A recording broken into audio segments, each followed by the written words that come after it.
Hi Pisces! Kamusta? Welcome back to Pinay Angel Tarot. This is your end of January kapalaran para sa mga Pisces. This is also a full moon reading. Love reading po ito guys, pero maaaring may mensahe din sa career nyo. Depende kung anong cards ang lalabas. So, kamusta kayo mga Pisces? Happy New Year po sa inyong lahat. Comment present para alam kung nanonood kayo. So, tingnan natin ang energies connected sa you this time and ayan, kung ano pang mga mensahe para sa'yo. Titingnan natin. Kung kailangan nyo po ng gabay, pwede kayo magpa-private reading sa akin. Message lang kayo sa Facebook page ko, Pinay Angel Tarot, or sa Viber or sa WhatsApp para mas mabilis. Nasa description box po yung mga contact details. And for those na nangangailangan po ng crystals, to attract love, to attract money, wealth, prosperity, and abundance, for protection, for communication, for business, at marami pa pong iba, message nyo ako sa Instagram ko. Tingnan nyo din kasi nakapost po dun lahat ng mga detalye about the crystal bracelets and other kinds of crystals na pwede nyong gamitin. Lalo na kasi magsi-Chinese New Year na sa February 10. So, kailangan nyo ng crystals for a new beginning and to welcome new blessings and new opportunities para sa inyo. Okay, so start na tayo guys. Ang unang mensahe para kay Pisces is attraction. Oh my gosh, grabe. Unang message pa lang. Andun na agad yung attraction. I love it. Synchronicity, a divine soul counterpart relationship is blessed with amazing moments of synchronicity. So, mukhang connected ka ngayon sa soulmate mo. Merong attraction sa inyo, tsaka parang minamagnet nyo yung isa't isa, merong mga synchronicities. Okay, so nice. So, from the tarot, ang overall energy mo is Two of Swords. Nagdadalawang isip ka, parang pabago-bago ka ng isip. Merong mga bagay na hindi mo maintindihan and medyo emotional ka rin, kaya hindi ka makapag-desisyon. Ang focus mo ngayon is Black Numen. Mukhang merong heaviness na nafe-feel or nararamdaman si Pisces ngayon. Tingnan natin kung ano yan. Parang ang bigat So, what crosses you is Two of Pentacles. So, alam mo kahit na bibigatan ka, pero tinatry mo namang labanan at tinatry mo ayusin yung sitwasyon na yan. What lies below is Temperance. This is about patience, nag-a-adjust ka. Go with the flow ka lang kasi gusto mo maging maayos yung buhay mo, yung mga sitwasyon sa buhay mo. Kahit na parang feeling mo it will take time, pero tinatry mo yung best mo, hoping na there will be a better future para sa'yo. What lies above is King of Swords. Very logical ka mag-isip ngayon. Mukhang meron kang pinag-aaralan. Or possible din na may mga bagay na confusing sa'yo kaya tinatry mong intindihin. What lies behind you is Knight of Pentacles. Mukhang dati mo nang tinalikuran tong taong to. Pero, bakit? Kahit parang yung iba hindi naman tinalikuran, pero parang naging stagnant or naging mabagal yung relationship niyo, yung connection niyo. Yung iba kasi possible na LDR kayo or long distance relationship kayo. Ayan, so medyo mabagal.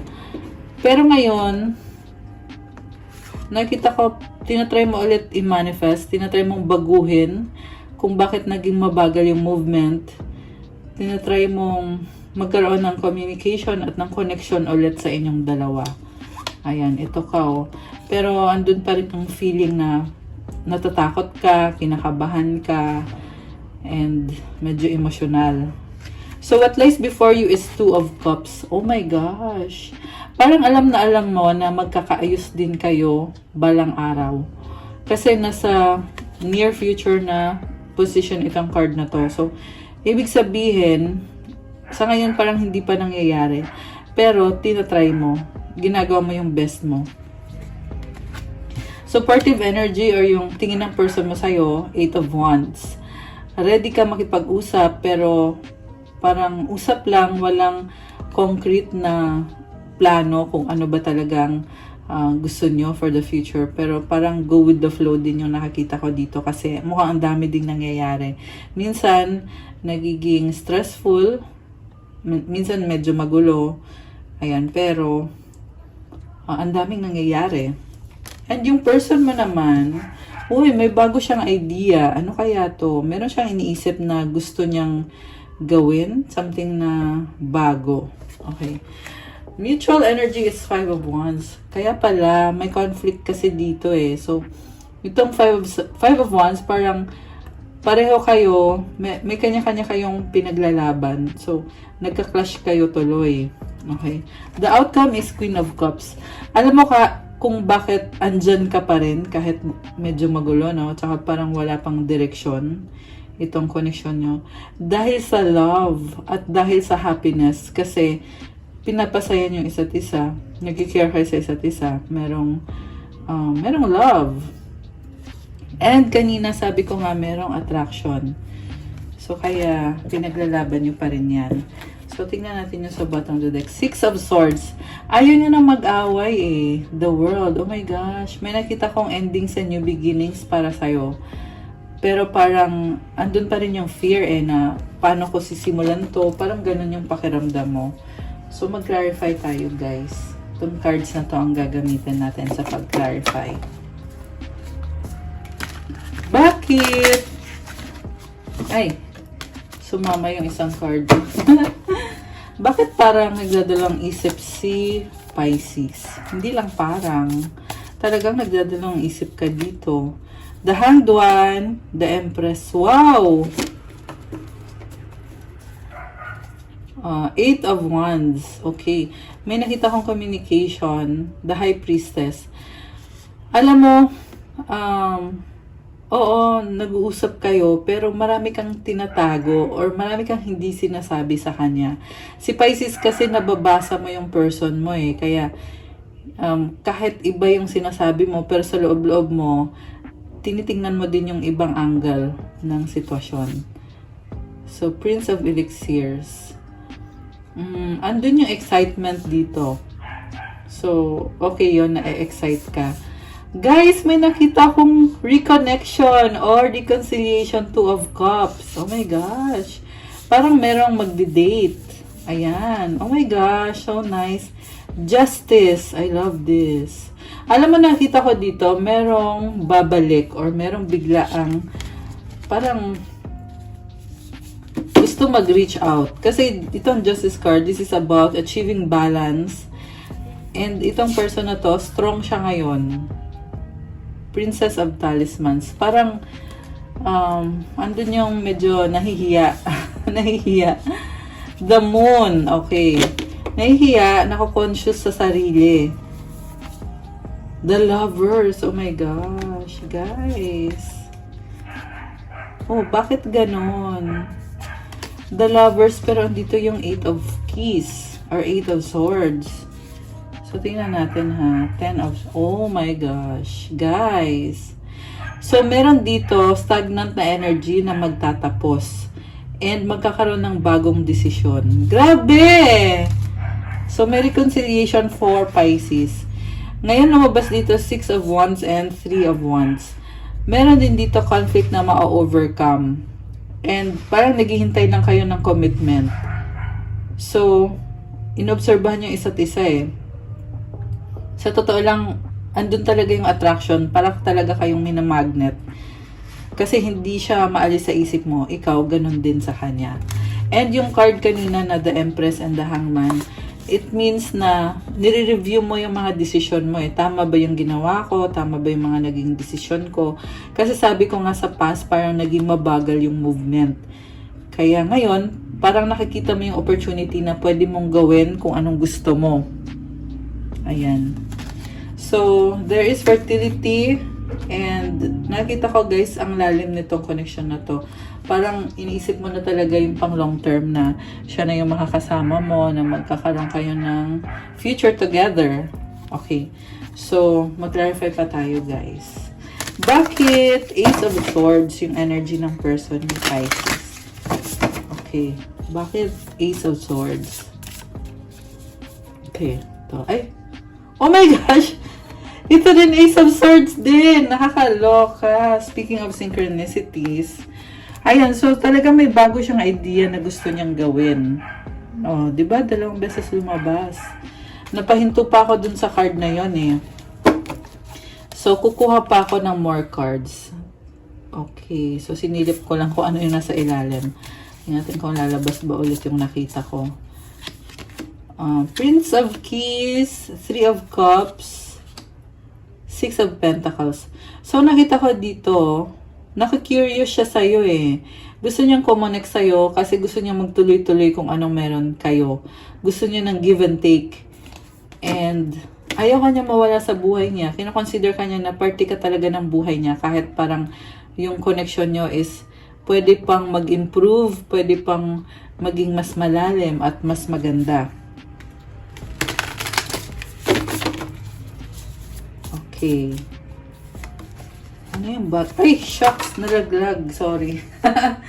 2 tuloy yung nalaglag. Teka lang guys, kasi nasa ilalim. Okay, so the Star and 7 of Pentacles yung nalaglag. Yung person mo, baka may kadil kang Aquarius, although this can be any sign. Meron din ditong earth sign na energy, which is Capricorn, Taurus, or Virgo. Pero kahit naman anong sign pwede. Ang nakita ko sa person mo, minamanifest niya yung connection nyo. May effort siya dito, nag-e-effort siya, pero mukhang kulang pa. Kulang pa yung effort niya. May pagka, din siya, emotional din siya. Parang ini-enjoy lang niya kung anong meron kayo ngayon. Okay. And, alam niyo, parang, nasense ko dito, mag-grow din tong connection niyo. Kasi nga, gusto niya ng give and take eh. And may effort din naman sa part niya. So, ito nga pala yung mga cards. Ayan. Okay, so i-clarify pa natin. Ano bang gusto mangyari nitong person ni Pisces? Chariot. 8 of Cups. Oh my gosh. Princess of Keys. So, may nakita ko guys na sobrang emotional to. Na parang dahil sa sobrang emotional niya, nag-shutdown siya. Alam mo yung pakiramdam na ganun, na kasi ayaw masaktan eh. Ayan, 1, 2, 3, 4 on the clock. So, it means take it one step at a time. Ayan, ewan ko kung sino, ikaw ba o siya. Kasi nakita ko parang nagmamadali tong taong to eh. And, Princess of Keys. Posible din namang ikaw to na may nakita kasi kung merong tatalikuran para unahin naman kung ano yung gusto niya para sa sarili niya.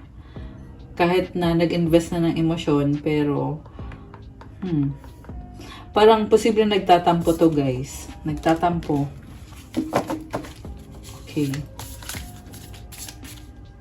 Baka yung person mo yung nagtatampo. Ace of Talismans. Oh, wow. Level up. Ayan. So, new beginning. Posibleng offer na mag-level up yung relasyon nyo or yung connection nyo. Okay. Princess of Candles. Ayan, bagong-bagong energy. So, 9 of Cups, King of Elixirs. Oh my gosh! 4 of Keys and 9 of Pentacles. Alam mo, lumabas na cards dito. Nakita ko sobrang in love eh. Ayan, nakakaloka. Ikaw na. Sana all. Char. Okay. Ang ganda ng cards, guys. Emotional happiness. Pero may isa ka pang wish na hindi pa natutupad. Alam mo yung feeling na kontento ka, masaya ka naman. Pero may isa ka pang wini-wish na sa ngayon hindi mo pa nakukuha. And ayaw mo munang problemahin yung mga bagay-bagay. Kasi ang mahalaga sa'yo, nakafocus ka sa stability, sa money, sa career mo. Kasi parehong sa love at sa money, may mga bagay na hindi mo pa talaga nakukuha. Kaya kailangan yung constant change. And ikaw na mismo, kinakalma mo yung isip mo. Ayaw mo ma-distract. Okay. Oh my gosh, guys! So, sa bottom of the deck, nakuha mo yung Magnum Opus card, which is, Ito yung best card dito. This is a card of manifestation and getting your wish, getting your manifestation. So, ayun, congrats! I love this for you, Pisces. So, it means na, ano ka, tinatry mo talaga yung best mo, kaya sumasagot si universe. Binibigay din sa'yo yung hinihiling mo. Very nice. Okay.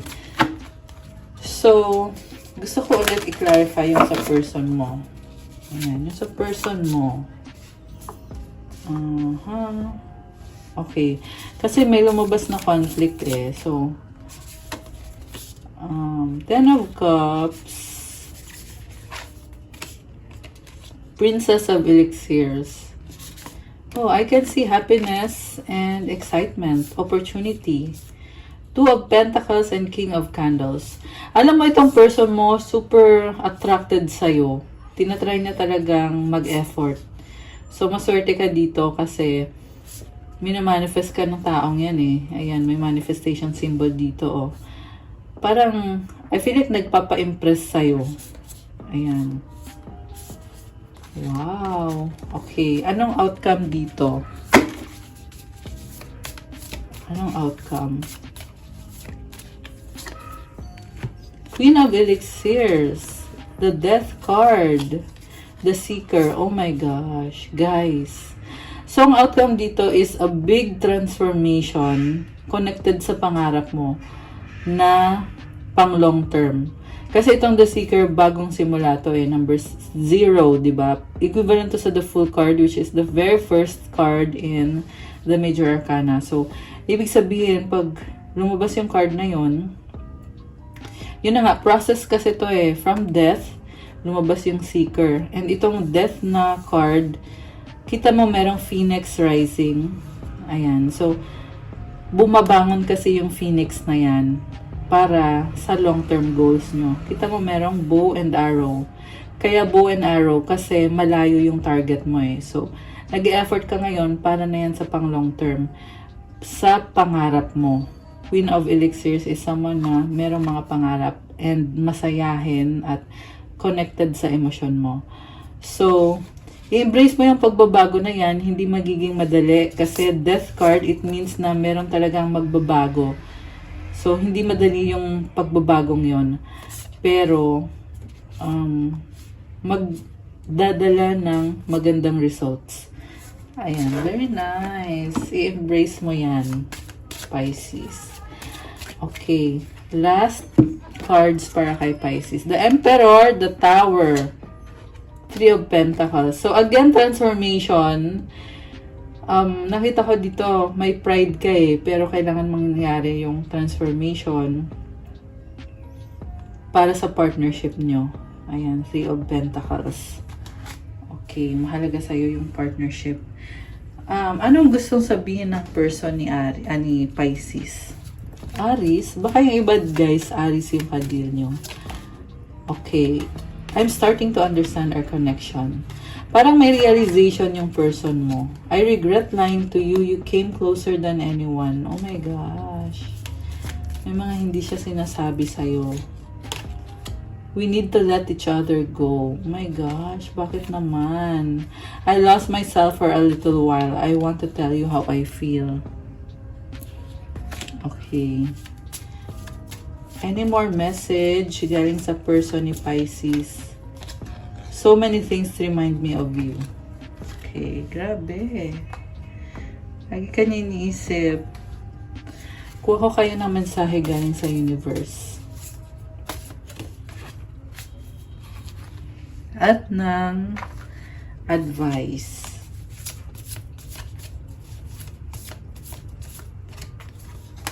Okay. So, independence. The more you learn to feed yourself on the inside and care for the inner child, the more freestanding you become. Help me feed and love this inner child, dear Lord. Wow. So, kapag daw masaya ka sa loob mo, inaalagaan mo sarili mo at pinapasaya mo sarili mo, mas lalo ka daw nagiging malaya. Nagiging independent ka. Kaya daw, palagi mong mahalin at alagaan yung inner child sa'yo. Yung sarili mo. At i-pray mo yan kay God, hilingin mo yan kay God na tulungan ka din niya. Kasi pag ginawa mo yon, mas nagiging, mas dumadating yung mga blessings sa buhay mo. Kita mo ang ganda ng mga flowers. May butterfly ka dito. Butterfly means transformation. And sa nakikita ko, ang ganda ng transformation na yan. Nagbo-bloom ka. Ayan, I love it. Ayan. And from the universe, I choose to learn through love. Oh my gosh. So, ibig sabihin nito guys, sa dami ng mga gumugulo sa isip mo, mas pinili mong magkaroon ng pagmamahal sa buhay mo at magmahal. I love this. So positive. Ayan, congrats Pisces. Okay guys, so that's all for your kapalaran na reading para sa mga Pisces. Thank you so much for watching.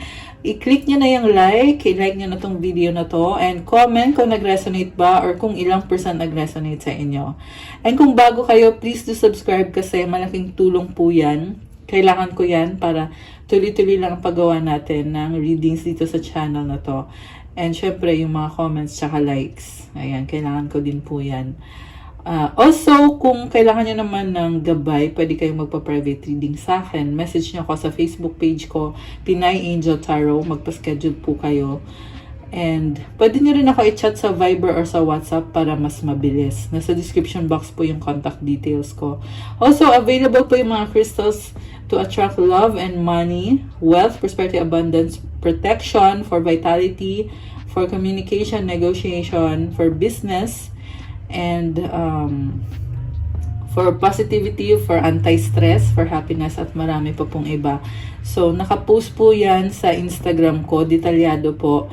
Kaya, bisitahan nyo din po yung Instagram ko at supportahan nyo, i-follow nyo ako. Okay? At i-message nyo na ako kung anong crystal ang bibilhin nyo. Especially kasi magsa-Chinese New Year na sa February 10. So, mag-Year of the Dragon na kailangan nyo ng bagong crystal na magdadala ng positive energy at new beginning sa inyo for the Year of the Dragon. Ayan. Thank you so much, Pisces! Have a good day. God bless you guys. I'll see you again soon and stay safe. Thank you for watching. Bye!